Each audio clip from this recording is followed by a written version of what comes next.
Hare Krishna everyone, welcome to the Wednesday class. और आज का जो हमारा टॉपिक है वो है बेगर्स मेंटालिटी, कि कैसे हम एक भिखारी थे हैं और रहेंगे, और क्या एक भिखारी खुश रह सकता है इस जगत में।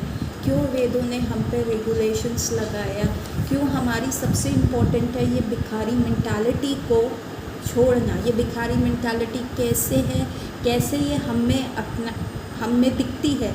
आप कह सकते हैं कि आप एक बहुत अच्छे प्रोफेशन से, जैसे मैं एक डॉक्टर हूँ, मैं अपना खुद अर्न करती हूँ, मैं किसी से भीख नहीं मांग रही, तो फिर ये भिखारी मेंटालिटी क्या है?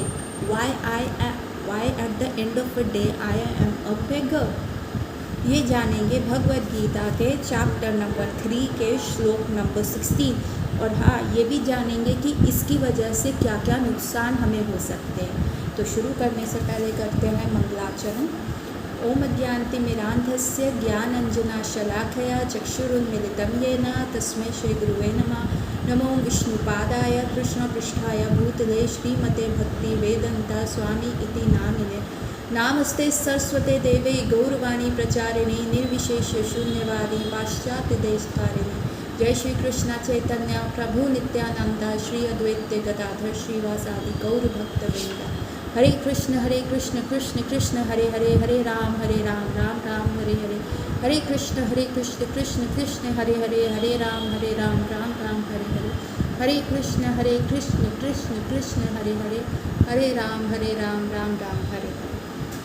तो पहले पढ़ते हैं श्लोक संख्या 16, चैप्टर नंबर 3 कर्मयोगा में से।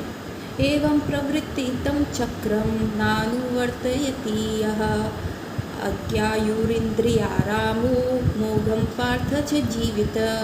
इसका अर्थ है, हे प्रिय अर्जुन, जो मानव जीवन में इस प्रकार वेदों द्वारा स्थापित यज्ञ चक्र का पालन नहीं करता, वह निश्चित ही पापमय जीवन व्यतीत करता है। ऐसा व्यक्ति केवल इंद्रियों की तुष्टि के लिए व्यर्थ ही जीवित रहता है। यहाँ पे भगवान कृष्ण बता रहे हैं, अर्जुन, जो वेदों में हमारे लिए जो दिए गए हैं नियम वगैरह, उनको फॉलो नहीं करता, वो व्यक्ति जो है जीवन अपना बिल्कुल वेस्ट कर रहा है। He is living like a beggar, क्योंकि वो सिर्फ अपनी इंद्र तुष्टि के लिए ही काम करता है कि एवरीथिंग जो है मेरी सेंसेस को ग्रेटिफाई करना चाहिए। द एंटायर वर्ल्ड जो बना हुआ है वो सिर्फ उसकी सेंशुअल ग्रेटिफिकेशंस को फुलफ़िल, उसकी डिज़ायर्स, उसकी विशेस को फुलफ़िल करने के लिए बना है। बाकी सबका कोई लेना देना नहीं है, सब गए भाड़ में। तो ऐसा व्यक्ति को आप क्या कहोगे? सेल्फिश कहोगे ना, जो किसी को कुछ नहीं दे सकता। अब आप किसी भिखारी के पास जाओ, भिखारी से कुछ मांगो, वो कहेगा अरे तुम मेरे से मांग रहे हो, मैं तो खुद भिखारी हूँ। तो जिस व्यक्ति के पास अगर होते हुए भी नहीं दे रहा, तो वो भी भिखारी है। दिस से अ बेगर्स लव स्टोरी, ऐसा कहा गया, ऐसा मैंने सुना भी है और ऐसा मुझे लगता भी है, सेल्फ रियलाइज्ड भी है। जब भी हम किसी रिलेशनशिप में भी जाते हैं, चाहे कोई भी रिलेशनशिप क्यों ना हो, चाहे फ्रेंडशिप क्यों ना हो, चाहे हस्बैंड वाइफ का रिलेशन क्यों ना हो, चाहे बॉयफ्रेंड गर्लफ्रेंड का क्यों ना हो, बीच में जो उसका अल्टीरियर मोटिव होता है, वो टैगलाइन जो होता है, वो क्या होता है? एक्सपेक्टेशन। कि हम एक्सपेक्ट करते हैं कि ये हमारे डिज़ायर्स के हिसाब से हमारा काम करेगा। हम एक्सपेक्ट करते हैं कि अगला बंदा हमारे हिसाब से करेगा। इवन मदर्स लव भी कुछ समय तक बिल्कुल सेल्फलेस होता है। जब एक छोटा बच्चा होता है जो कुछ नहीं कर सकता, लेकिन जैसे वो स्कूल में स्टेप इन करता है या कॉलेज में स्टेप इन करता है या कोई करियर में जाता है, कोई जॉब में जाता है, कुछ अर्न करता है, तो कहीं ना कहीं पेरेंट्स का भी एक्सपेक्टेशन होता है ये हमारे बुढ़ापे का सहारा बनेगा, ये हमारी चीज़ें फुलफ़िल करेगा। सो क्या है, एक ये बिजनेस डील हो गई, एक डिज़ायर्स हो गए। अब मुझ में भी हम भी मांगते हैं, यार तुमने मेरे लिए ये नहीं किया, ऐसे नहीं किया, तुम एनिवर्सरी भूल गए, तुम बर्थडे भूल गए, तुम वैलेंटाइंस डे भूल गए, ठीक है। और दूसरा व्यक्ति की भी एक्सपेक्टेशंस होती है, यार तूने खाने में नमक ज़्यादा डाल दिया, मैं एक्सपेक्ट कर रहा था तू मेरे लिए ये गिफ्ट लाएगा, तूने ऐसा नहीं किया। सो मल्टीपल चीज़ें क्या है, हम हर एक रिलेशनशिप में ना बस मांगते ही रह जाते हैं, चाहे कुछ भी हो।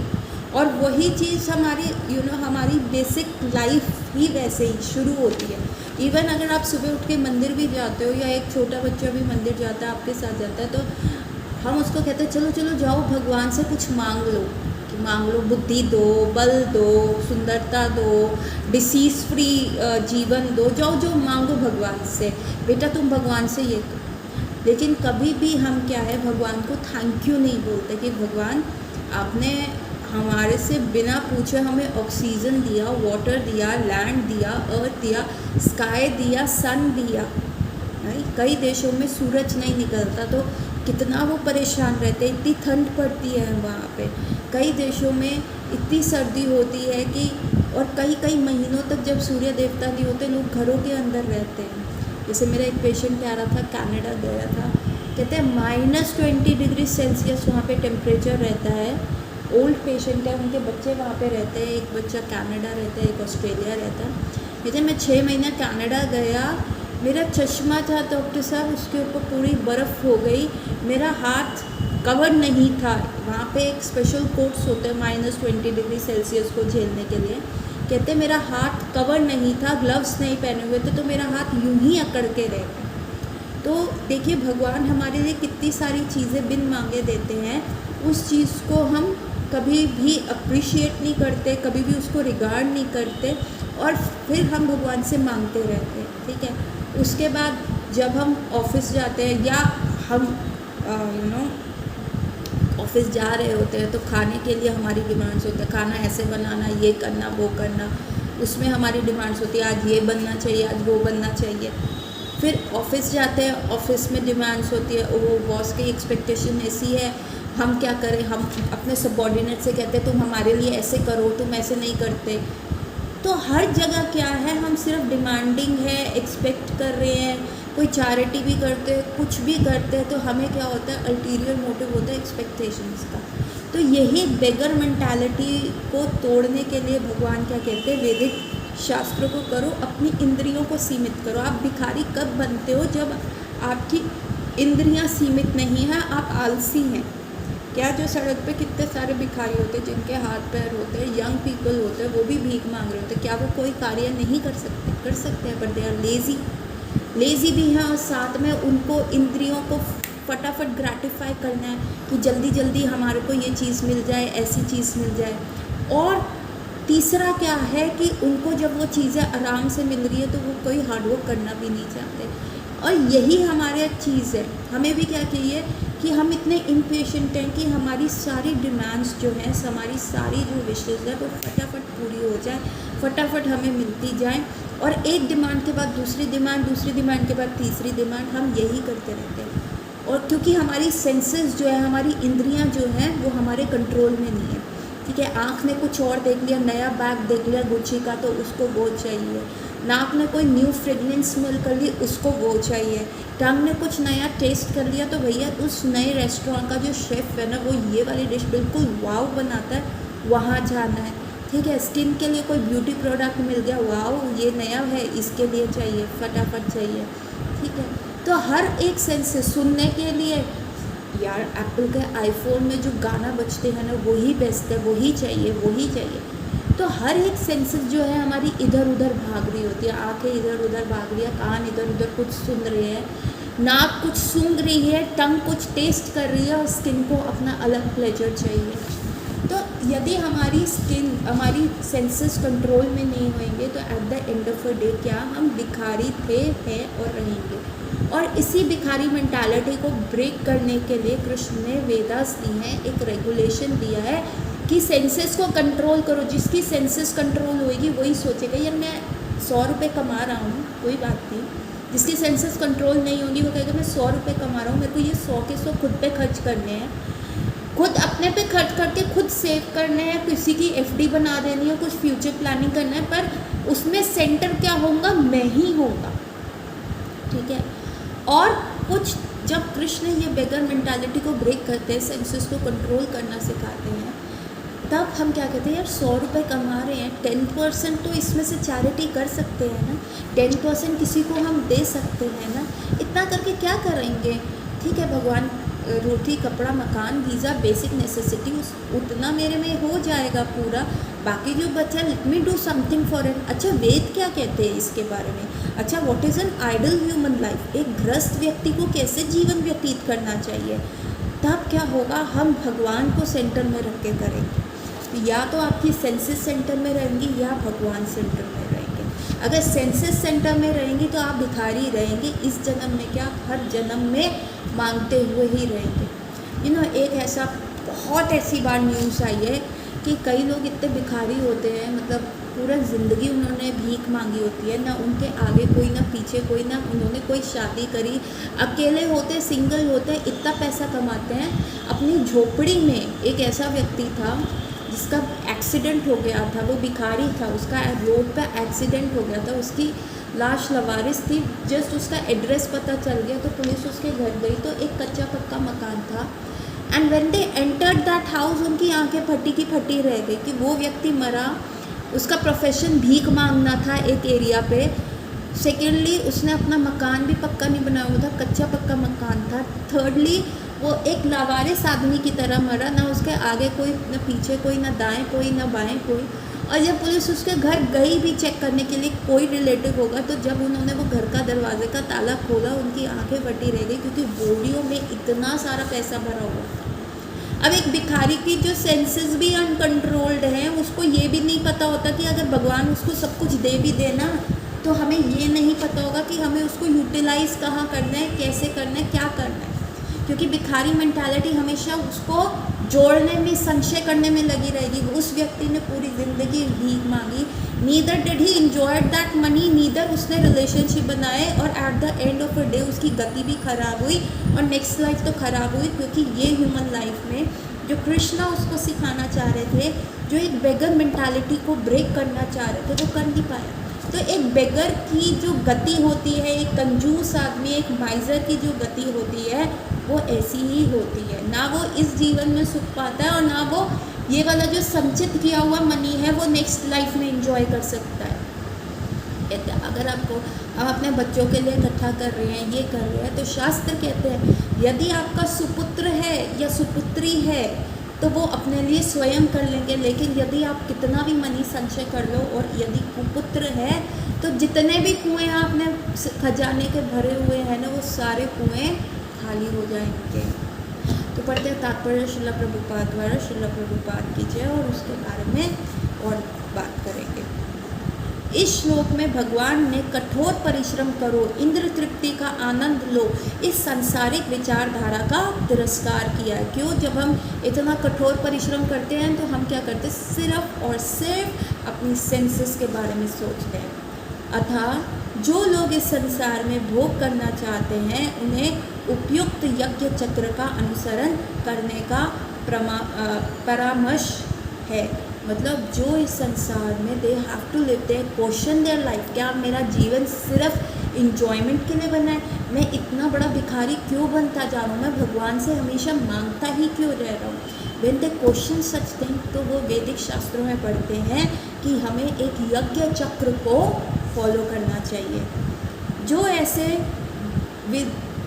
विधि विधानों का पालन नहीं करता, अधिक तिरस्कृत होने के कारण उसका जीवन अत्यंत संकटपूर्ण रहता है। क्यों संकटपूर्ण रहता है? भिखारी के पास वैसे तो कुछ नहीं होता, लेकिन जैसे ही उसको कुछ मिलता है, then he becomes very insecure. भाई ये चला गया, कल का क्या होगा, इसको मैं संभालूँ। The anxiety increases. जब हम अपनी सेंसेस की इंजॉयमेंट में ही रहते हैं तो हमारे दिमाग में यही रहता है, हाय मैं कल को ओल्ड हो गया, कल को शुगर हो गई तो मैं ये गुलाब जामुन नहीं खा पाऊँगा। ओ मैं ग्लैमरस इंडस्ट्री में हूँ, कल को मेरे को रिंकल आ गई तो मुझे काम नहीं मिलेगा, मैं अपना स्टैंडर्ड कैसे मेंटेन करूँगा, मैं पैसे कैसे कमाऊँगा। एवरीथिंग जो सेंसेस के ऊपर होती है। आप देखेंगे आज की टॉप की actress who are ageing, they are not ageing gracefully, वो बोटॉक्स करा के अपने फेस को बिल्कुल एक स्टैचू की तरह बनवा लेती हैं, स्टोन फेस हो जाती हैं, और फिर वो चाहती हैं कि उसको वो एडोरेशन मिले, लेकिन वो चीज़ नहीं मिल पाती। So this is bigger mentality ना, कि आप अपने बारे में ही सोचे जा रहे हो, आप एज को भी रिस्पेक्ट नहीं कर रहे, आप सोचते हो आप समय को मोड़ दोगे, हर चीज़ पीछे हो जाएगी, लेकिन ऐसा होता नहीं है। प्रकृति के नियम अनुसार इस मानव शरीर विशेष रूप से आत्म साक्षात्कार के लिए मिला है, जिसे कर्मयोग, ज्ञान योग या भक्ति योग में से किसी भी एक विधि से प्राप्त किया जा सकता है। इन योगों के लिए यज्ञ संपन्न करने की कोई आवश्यकता नहीं रहती, क्योंकि पाप पुण्य में पड़े होते हैं किंतु जो लोग इंद्र तृप्ति में जुटे हैं उन्हें पूर्वतम यज्ञ चक्र के द्वारा शुद्धिकरण की आवश्यकता रहती है। कर्म के अनेक भेद होते हैं। जो लोग कृष्ण भावामृत नहीं हैं वह निश्चय ही विषय परायण होते हैं अतः उन्हें पुण्य कर्म करने की आवश्यकता होती है। अगेन दे आर सेइंग कि जो इन बेगर मेंटालिटी के लिए हैं उनको तो ये यज्ञ चक्र फॉलो करना इज़ लाइक अ प्रिस्क्रिप्शन, नहीं तो उनका डिसीज़ प्रोग्नोसिस जो है वो बहुत ख़राब है। मतलब जो उनको बेगर मेंटालिटी का डिसीज़ आ गया है उनकी बॉडी में, उसका जो आगे एंड होगा वो बहुत ख़राब होगा, इसीलिए यज्ञ कर्म करना है। लेकिन जो सियाना बच्चा है जो कृष्ण भावामृत को फॉलो करता है, जो ऑलरेडी अपनी सेंसेस को कंट्रोल रखता है, जो भगवान कृष्ण को सेंटर में लेके चलता है, उनको इन विधि विधानों को फॉलो करने का ज़रूरत नहीं है।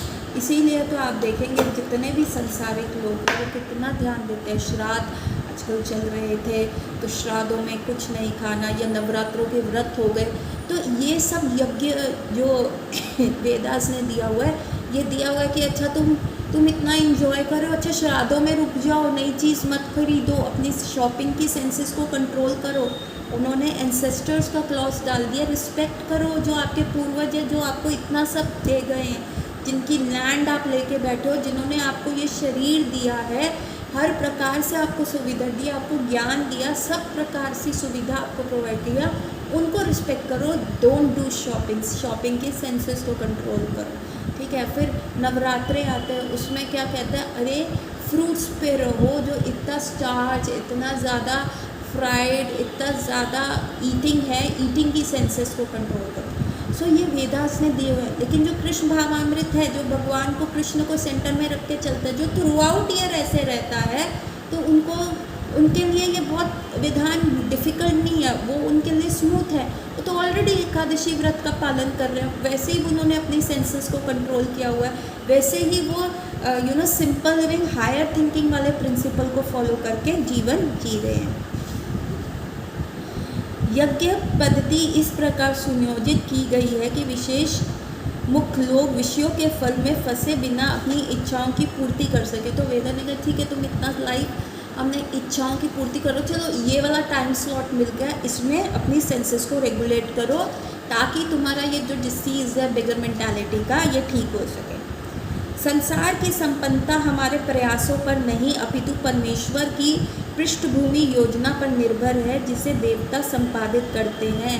तो आप कितना भी पुरुषार्थ लगा लो, आप कुछ भी कर लो, संसार जो है आपके हिसाब से नहीं चलेगा, वो चलेगा भगवान के मास्टर प्लान के हिसाब से। भगवान जो है उनके प्रोड्यूसर और डायरेक्टर हैं, और जो देवता हैं दे आर लाइक एक्टर्स, जो ये एक्ट को, जो ये भगवान का मास्टर प्लान है उसको कंप्लीट एग्जीक्यूशन पर लेके आते हैं।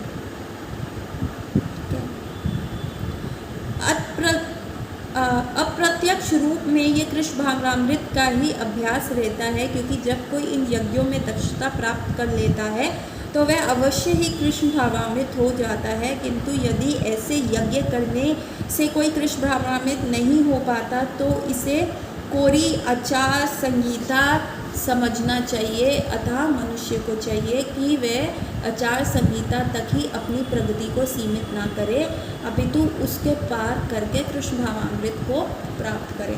तो वो कह रहे हैं जब वेदास आपको रेगुलेट करते हैं और आपको कुछ कुछ पीरियड्स में सेंसेस कंट्रोल करने को कहते हैं, देन सडनली आपके माइंड में आता है ओके ये कंट्रोल करने को कह रहे हैं, लेट्स क्वेश्चन क्यों कर रहे हैं, ऐसा क्या है।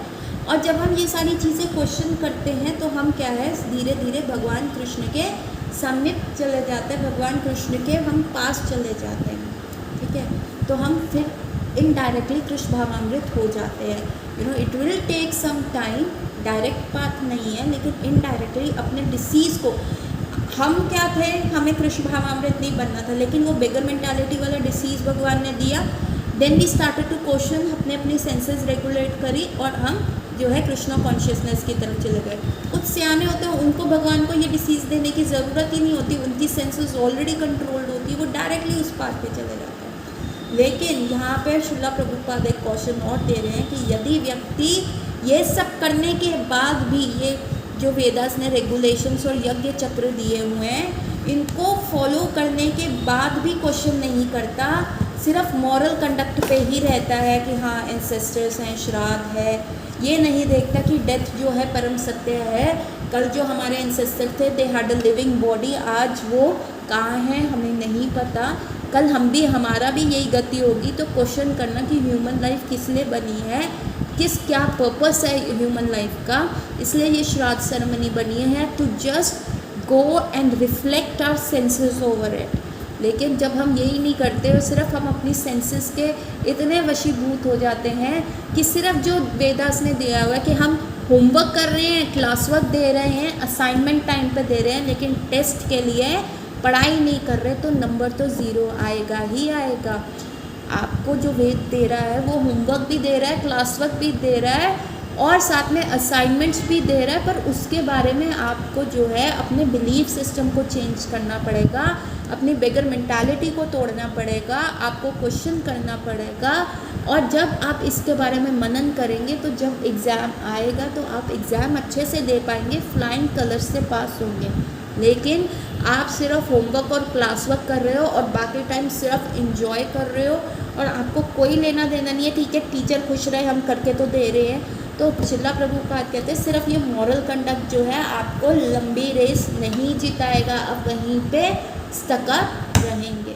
तो with this take home message जो आज हमने डिस्कस किया, the disease called bigger mentality depending on our senses, उससे क्या होता है हमारी गति खराब होती है, ना इस जगत में खुश होते हैं ना अगले जगत में खुश हो पाते हैं, भिखारी थे हैं और रह जाते हैं। इसीलिए भगवान ने क्या करा, हमारे को वेदों का रेगुलेशंस दिया कि अपने आप को रेगुलेट करो, सेंसेस को कंट्रोल करो, यज्ञ करो, चैरिटी करो, हर चीज़ को फॉलो करो, पर at the end of the day question करो कि ये क्यों हम कर रहे हैं। Religion is to follow everything with all the i's and t's एंड full stops and commas and apostrophe marks. Religion is that, लेकिन spirituality is with religion tame yourself such कि आपके अंदर वो spontaneous flow आए। बचपन में अंग्रेज़ी लिखने के लिए लाइनें दी जाती थी, 4 ब्लू लाइन 2 लाल लाइन दी जाती थी ताकि हम इंग्लिश को कर्सिव राइटिंग में लिखें। लेकिन जैसे जैसे आदत हो गई अब हम A4 साइज शीट पे विदाउट एनी लाइन पे भी कर्सिव राइटिंग में लिख सकते हैं। तो वो जो रिलीजन होता है वो हमें वो लाइंस देता है कि शुरुआत तो करो और शुरुआत करते करते सीखो। सिर्फ करने के लिए मत करो, दिखाने के लिए मत करो, सिर्फ करना है तो करके दे दिया ऐसा बोझ की तरह मत करो, उससे सीखो, सीख के उसको स्पिरिचुअलिटी में अपने स्पिरिट में उतार दो ताकि वो स्पिरिचुअलिटी हो जाए और आपका जो है स्पॉन्टेनियस फ्लो हो जाए। तो कृष्ण ने जो ये वैदिक शास्त्र दिए हमारी सेंसेस को रेगुलेट करने के लिए, लेकिन का सीखो इसका बेसिक पर्पस क्या है, अंडरलाइन बेसलाइन कॉज क्या है। बेसलाइन कॉज है भगवान कृष्ण को सेंटर में रखना और कृष्णा कॉन्शियस होना। So with this take home message मैं आज की क्लास एंड करती हूँ। 3 टाइम्स हरे कृष्ण महामंत्र बोल के और फिर जानेंगे अगली बार भगवान कृष्ण हमसे डायरेक्टली भगवद गीता द्वारा क्या कहना चाह रहे हैं। Hare Krishna Krishna Krishna Hare Hare, Hare Ram Ram Ram Hare Hare, Hare Krishna Krishna Krishna Hare Hare, Hare Ram Ram Ram Hare Hare, Hare Krishna Krishna Krishna Hare Hare, Hare Ram Ram Ram Hare Hare. Hare Krishna everyone, meet you in the next class. तब तक हरि बोल।